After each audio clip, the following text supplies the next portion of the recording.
Thank you. And with a forecast like that, it is clear to see that school is almost out for the summer. And some students in one district will leave with a whole new perspective on what it means to communicate. Jordan Burgess explains this positive story. That's also an example of what's working in the Miami Valley.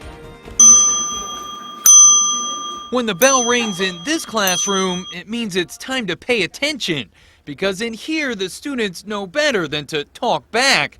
The teacher won't hear of it. Yeah, we catch quite a few of them. We tell them, no, you don't talk in class. That makes this the quietest class at Springfield High School, and yet students will likely learn more in here about communicating than anywhere else. It's been a real change in my life. For the last 15 years, Springfield students have been singing the praises of their American Sign Language class, but their teacher, Arlen Nash, hasn't heard any of it. He's deaf. I have a very peaceful life. It's very quiet. With sign, I feel like I'm missing nothing at all.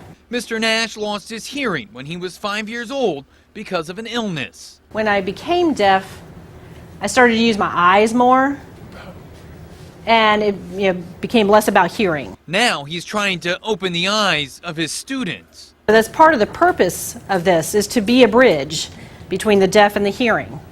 For some, like Jessica Brinniger, learning to sign is more than a class. It's a chance to connect. She has a cousin who's deaf. It was difficult for our family at first, but then once I learned it, I just taught everybody else it.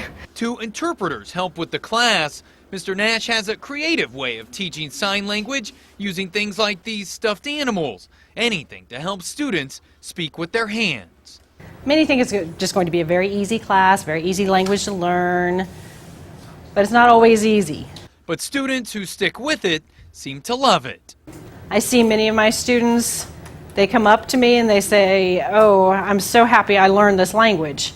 The class even had t-shirts made up. Students also perform songs at events around the area.